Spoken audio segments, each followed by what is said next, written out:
So, as many people have commented in the videos looking for updates on the IHOP scandal, here it is. I'm going to give you the latest information.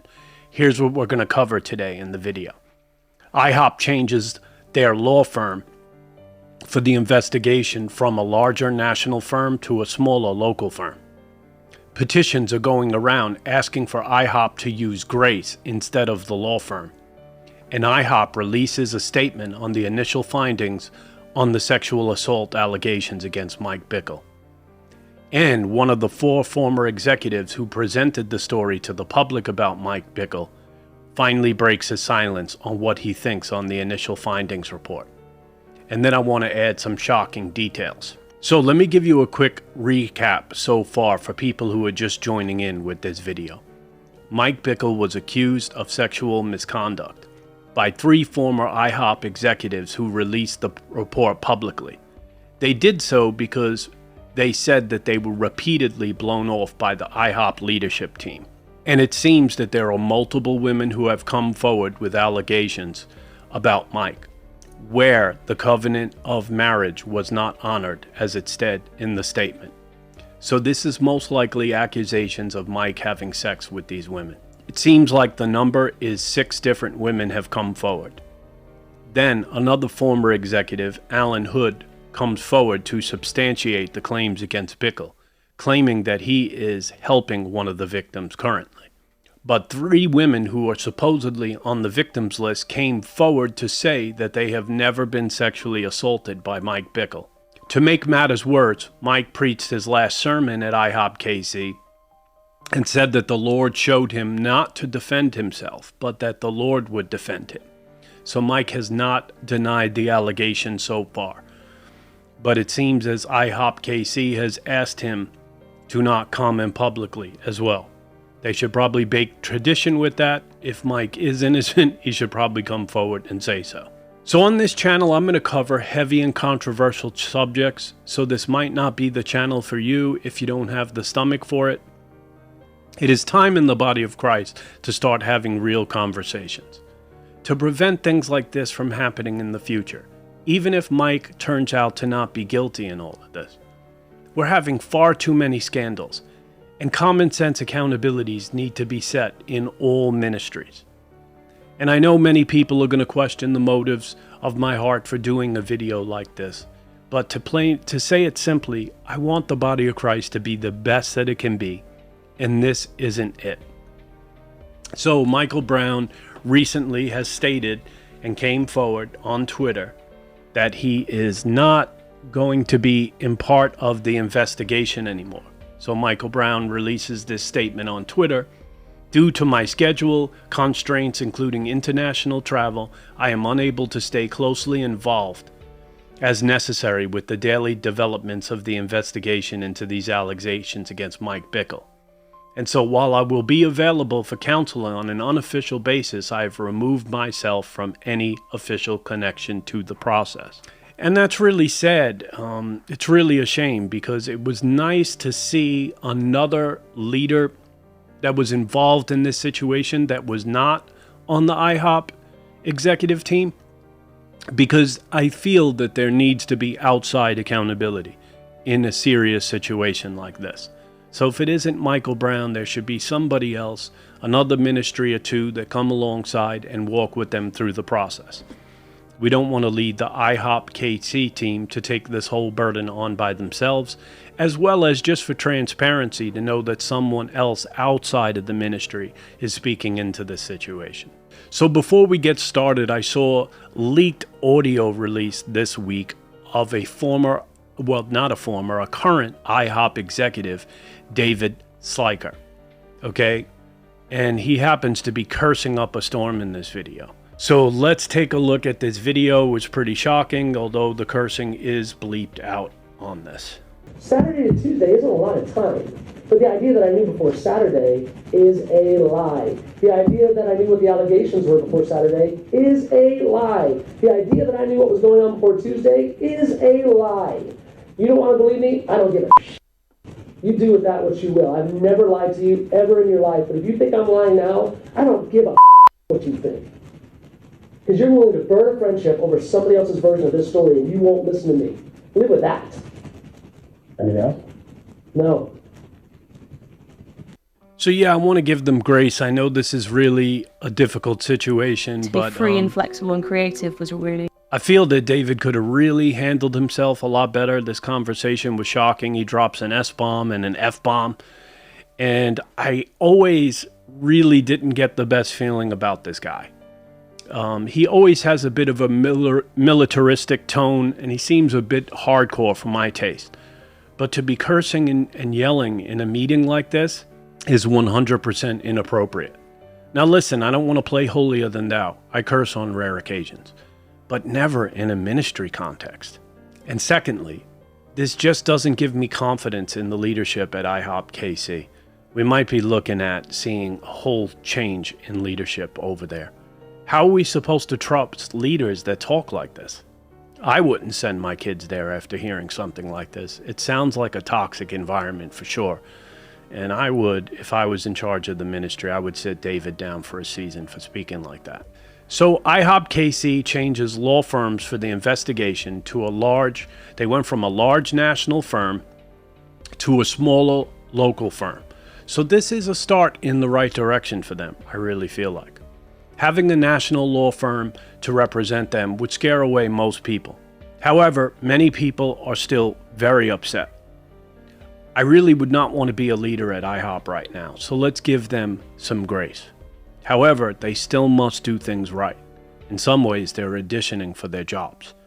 But it seems like they are at least trying hard at a minimum, so I want to respect that.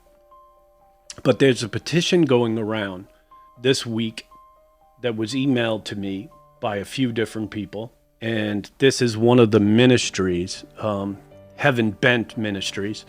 They did a podcast recently which explained a former student at IHOP came forward and she claimed to be raped by one of the people at IHOP and went to the leadership and just explained how they really didn't handle the situation really well. So Heaven Bent released. Today we're starting a petition to call on the current IHOP leadership team to do two things, including to invite grace to conduct a true third-party investigation into Mike Bickle and the systematic environment at Ihopkc, and to publish the results. So we're seeing here that petition is making its rounds, and there's many signatures on that. People want to see grace come in and do this third-party investigation. I totally agree. I don't think it should be done by a law firm. They need to have a ministry that comes in. Grace stands for godly response to abuse in a Christian environment.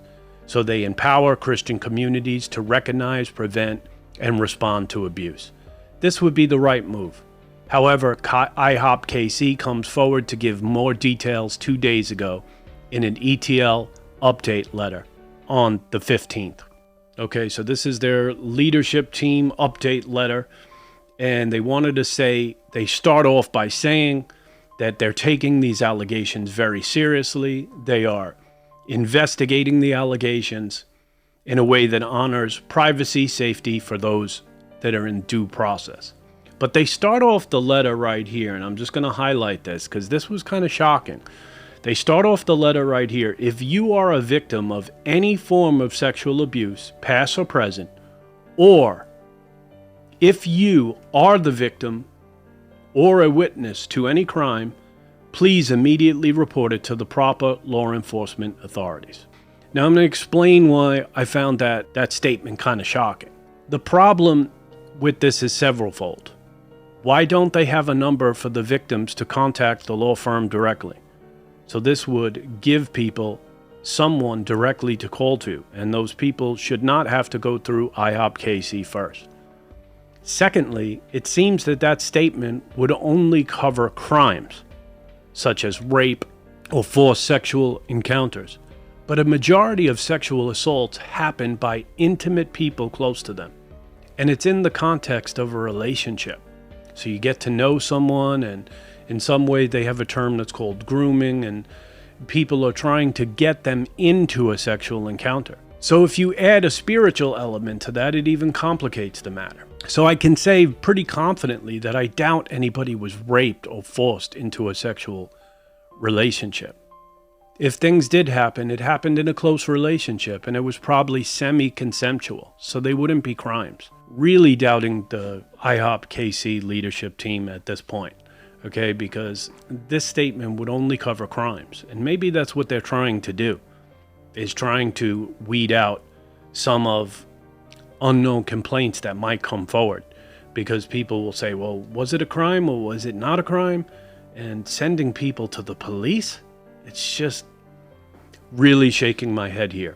So basically, yeah, so they're coming in here to say that they're going to release a report on the initial findings, what they have found so far from the investigation, which we'll get into a little bit. And so they explain here in the video, in this letter, why IHOP has chosen to utilize attorneys to conduct the preliminary investigation. So IHOP's decision to engage a law firm to conduct a preliminary explanation had nothing to do with preparing a legal defense or intimidating potential victims, and everything to do with handling these allegations with the utmost seriousness which they deserve to be treated. So they came to say why they chose Stinson LLP, which is the larger law firm, and they decided to not go with them, but they explained in the letter that it's because that Stinson had a reputation for being really good with sexual abuse cases. So basically, they now explain why they cannot hire Grace. Okay, this was a good move because you see this petition circling for Grace to come in and handle this investigation. So they're going to explain here why we cannot hire Grace. As stated above, IHOP did not retain its current attorney to conduct a community-wide investigation into the allegations, but to conduct a preliminary examination into the allegations presented to us on October 24th. Nevertheless, we are not opposed to having an outside group come in to KC to review our initial findings. However, Grace cannot be that third party. So they state here that they reached out to Grace. Grace did not respond. Then the very next day, they learned that the founder of Grace is now a private attorney of the main alleged victim, whose claims is from 20 plus years ago. This attorney is also currently listed as a board member on Grace's website. Okay, so this makes it a conflict of interest. Okay, so IHOP wanted to come forward and say why they could not use Grace in this investigation, and that was a smart move on their behalf because they saw that that's what the public wanted to see. Okay, so now we're going to get into the initial findings report. So they're gathering up information on the victims, and they're going to sum that up here. Let's bring that up right now. Okay, so this is the initial report findings. Okay, so they're said on October 24th, the group of 4 people came forward, 3 men, to present the IHOP executive leadership team with a series of allegations against Mike Bickle, made by 8 women who the compliant group claimed to represent. After 3 weeks of an examination, IHOP has identified 5 of the alleged 8 victims. 3 of those 5 have publicly called the allegations lies. A 4th has not wanted to communicate with IHOP's attorney, and the 5th allegation related to incident precedes IHOP's founding. Further, it became apparent that the compliant group did not have permission to include 4 of the women on their list of the alleged victims. We remain committed to verifying the remaining allegations, but we need the compliant group to assist in our inquiry of the remaining alleged victims to ensure their veracity. There is much at stake in getting to the truth. Okay, so they're going on to say, like, many of you are very sad about this. We've asked Mike to step down. Okay, so they're saying also that within days, the ELT commenced consultation of outside legal experts on what to do. Okay, so basically what they're doing is trying to get a hold of all the complaints and sum them up. However, upon review by outside legal counsel, it was determined that the collection and presentation of the allegations by the complaint group lacked any semblance of reliability or due process. Wow, so they're basically saying these men that came forward, these former executives, that basically they didn't find any credit to these. The documents prepared by the compliant group to accompany the presentation of allegations on October 24th does not contain any actual evidence, no statements from the victims, neither sworn or unsworn, no emails, text, or other executives between Bickle and the alleged victims. The compliant group allegations were also presented along with prepared demands to prevent escalating levels of disclosure. So it seemed like the people who came forward made threats and demands on Ihopkc. These demands and threats, which included dictating the use of Ihopkc's funds, generated an atmosphere of concern regarding the true objectives of the compliant group. Wow. So here are the initial findings, okay? So basically, as you said before, they stated that there is 8 alleged victims, okay? The group did not and has not claimed that these women have ever previously made allegations known to Ihopkc prior to October 2023. So these women had never came forward before, okay? It was only a result of that investigation by those 3 men who released the report, and then one other man, Alan Hood, came forward later. However, it has become abundantly clear over the last 3 weeks that 4 of the women were presented as alleged victims without their consent. Some of the compliant group's allegations were presented in a document, and some of the allegations were presented orally in conversation. 3 women were identified by their initials in the document. An additional 5 anonymous Jane Does are listed in the document by the compliant group. Would not share their names or any details about these allegations, or how these women could be represented by the compliant group. Then Ihopkc was given the name of 2 additional women orally during the conversation that took place on October 24th. At that point, a total of 5 alleged victims have identified by name. Okay, so they're going in the first alleged victim here, and they were unable to verify. Okay, so according to the complaint group, the first of the named victims, by her initials, alleges that Mike Bickle emotionally pursued and prophetically manipulated her for more than 25 years ago. The allegation contains only 6 short lines of text and is non-sexual. It contains no first-person statements by the alleged victim herself. Ihopkc has been made aware of the evidence that suggests this woman was contacted by a member of the compliant group in early October in an attempt to recruit her to be part of the alleged victim group. It remains unclear if she was given permission for her name to be included. Now they're going into the second victim. Partial credibility established. The second victim, the only allegation is from 26 years ago, before IHOP was founded. The allegations include physical contact between Mr. Bickle and an adult woman. It is also insinuated that Mr. Bickle may have committed a crime. Ihopkc has not been able to determine whether this criminal allegation has any credibility. Nevertheless, in light of the details provided, we've asked Mike Bickle to step away from ministry. Our attorney has reached out to this alleged victim by phone and email on November 9th without success.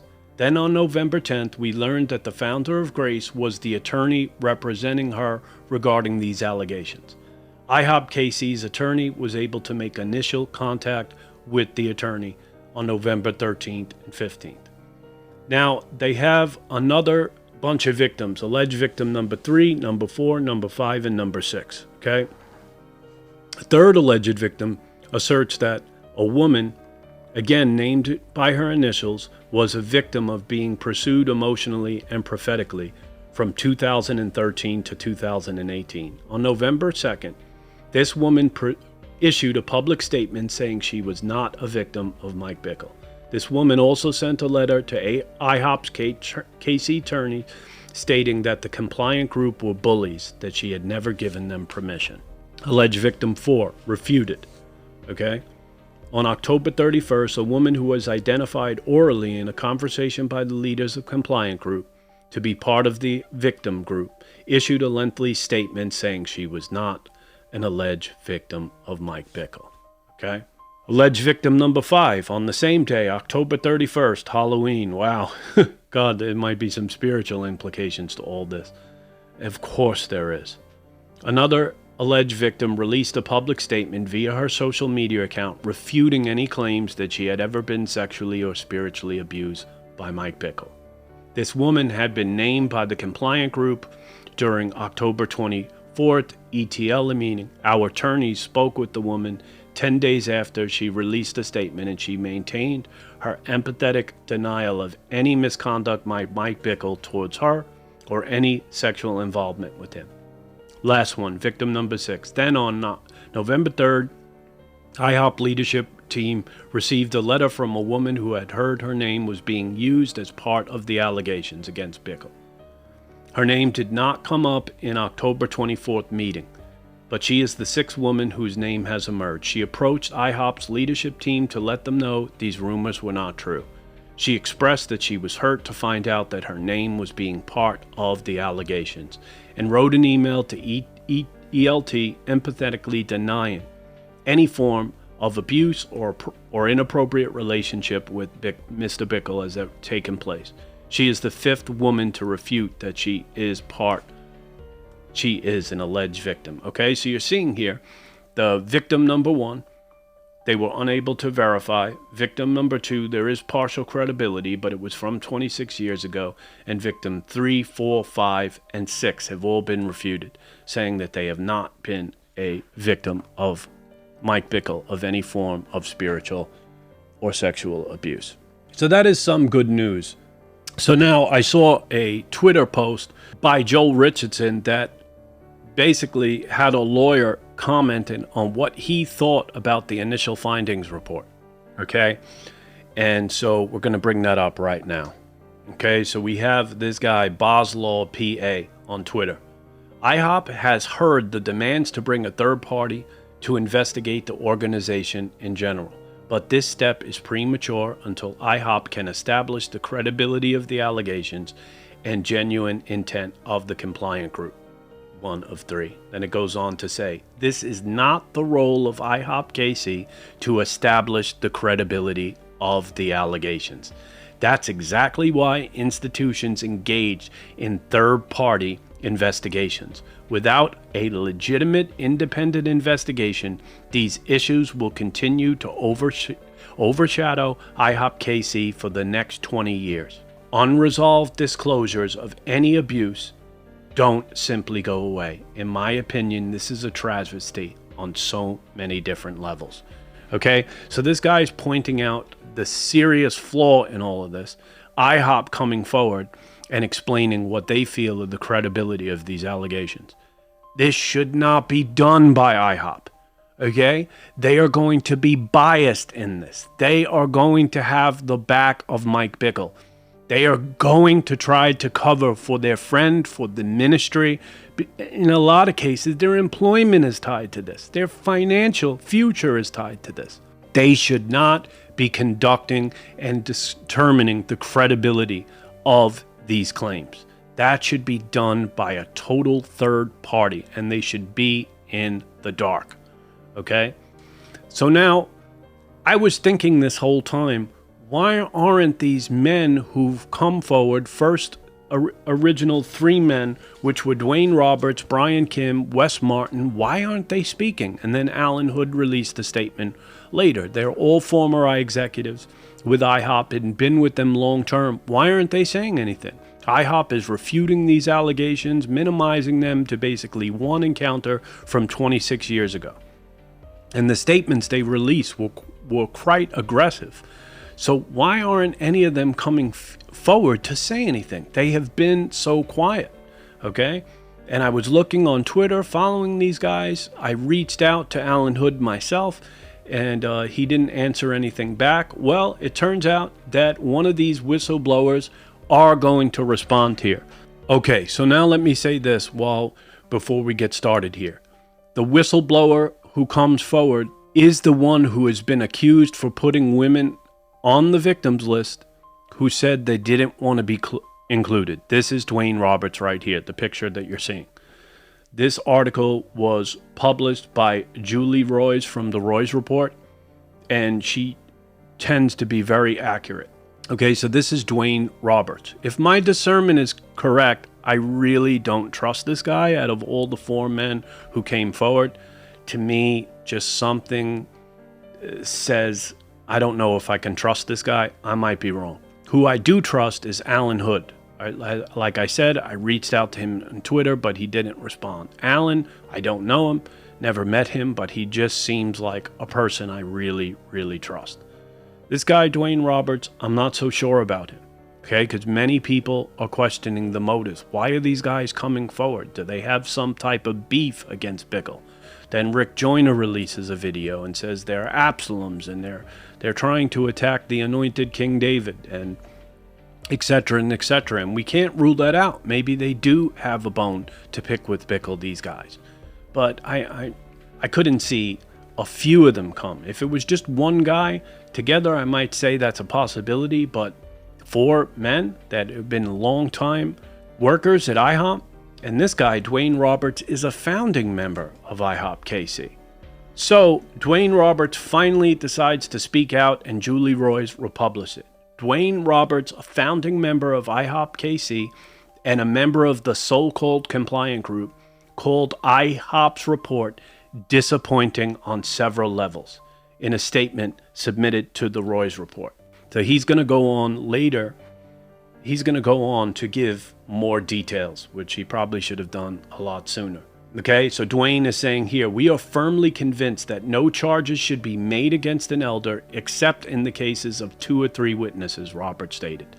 The fact that around 20 witnesses have come forward with first-hand experiences of impropriety was why we could no longer remain silent. Ouch. So Dwayne is saying 20 different people have come forward. Okay? Robert specifically took exception to the report's claim that victim number 2 had partial credibility. It's going to be another bombshell here. This case of victim number 2 includes a relationship between a 42-year-old internationally renowned minister and a 19-year-old. A relationship that began with prophetic manipulation and became a 4-year sexualized relationship that lasted into the early years of Ihopkc, Roberts stated. According to the report, the compliant group first approached Ihopkc on October 24th with these allegations against Bickle. So Dwayne Roberts finally does respond, says that victim number 2 is a very serious situation. It went on for 4 years. It's with an internationally known minister. Okay, so it's probably a public face, somebody that we would all know if you're a big fan of IHOP like I am, and just a big fan of the whole ministry, the whole concept of 24/7 worship, the biblical teaching that comes forward there. God, I just want to see this ministry continue. I want to see them go on to something else. But Dwayne Roberts is saying 20 victims came forward. Okay, so that would even bring the number from what they're saying, 8 until 20. Okay, so one of the men that came forward, who has some mud on his name, because a lot of the women mentioned him and said that they asked him not to be included on the list, but he put them on the list anyway. And so he's saying, and Dwayne Roberts finally comes forward. Okay, so let's sum all this up. What can we learn from all of this? Well, first off, this is a very tricky situation, and we shouldn't rush to judgment. So many people have called for Bickle to be burned at the stake, and it's said, God will bring his judgment down. But let's wait till all of the facts have been released, and it's premature to pronounce judgment right now. So if you've been hurt by other church leaders and stuff like that, I can see you want justice. But right now isn't the time. We must wait for the facts to come to light. It is possible that Mike could be cleared in all of this. Okay? But like many people said in the comments, where there's smoke, there's usually a fire. Okay? So if I go with my gut and my discernment, I think it can be possibly that Mike might have done something with 1 or 2 women from many years ago. But this is still serious. But not as serious as the initial allegations brought against Mike in the report. It is still possible that Mike is innocent, okay? And it's important to say that. These are still allegations. Nothing has been proven so far.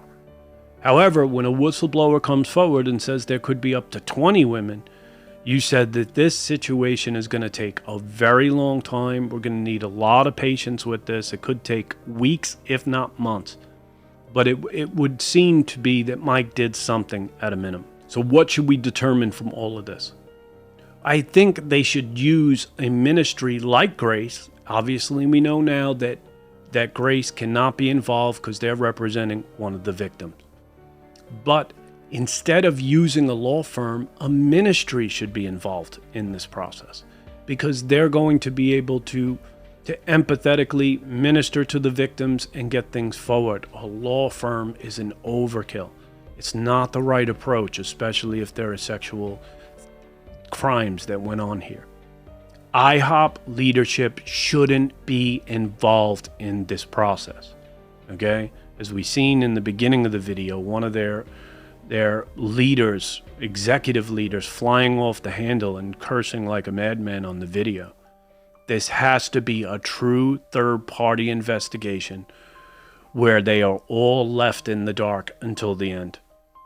And they need to have a phone number posted where people can possibly come forward with more allegations. And they should be speaking with somebody in ministry, with ministry experience, a social worker, a pastor, not a lawyer. Telling people to contact the police. I'm just shaking my head at all of this. In their first statement, they said, if you've been a victim, then contact the authorities. If and when another ministry like Grace can get involved and they do publish a report, it should go straight to the public, not to the IHOP leadership team. So basically, you're seeing in this, IHOP is the one leading this investigation so far, releasing the details. Can we trust them? I think somewhat we can trust them, but you don't even want to put this in their hands. The ball should not be in the hands of the Ihopkc leadership team. They have a vested interest in all of this. There should be a third party that's communicating all these details, assessing the allegations, etc. And they should not be involved at all until the end. Okay, so before we close here, I just wanted to address something on a pastoral level. Okay, let's address the amount of lies that have come through on the comment section in my videos. And they're lies along the way that all church leaders are bad. And that is not the truth. There are so many wonderful, good church leaders out there, like Dr. Michael Brwon, 50 years in the ministry, many years in the ministry, with no scandals, okay? But we do need to pick our leaders and ministries more carefully, okay? And we need to do our due diligence to make sure they have accountability and that it's a healthy culture. But the truth is, Jesus left Peter in charge of the church. And then the disciples went and appointed all types of leaders over those ministries. Okay? So your destiny is tied to a man of God, and they're going to help you get to your destiny. We can't do it by ourselves. We need men of God. We need people to lead the church. And not all church leaders are bad. Is another second big lie that has come by. Why bother going to church? It should just be Jesus, me, and my Bible. This is wrong. This is false. The New Testament doesn't teach this. There are plenty of good churches, but you just have to choose those churches wisely. Don't just pick the closest place to your house. Do your due diligence. Ask questions. Ask questions of your leaders. You do need churches. You do need leaders to get you to your destiny. So thank you for watching today. If more information comes forward, I might cover this topic again, but I'm not sure. Thank you for watching today. Be blessed.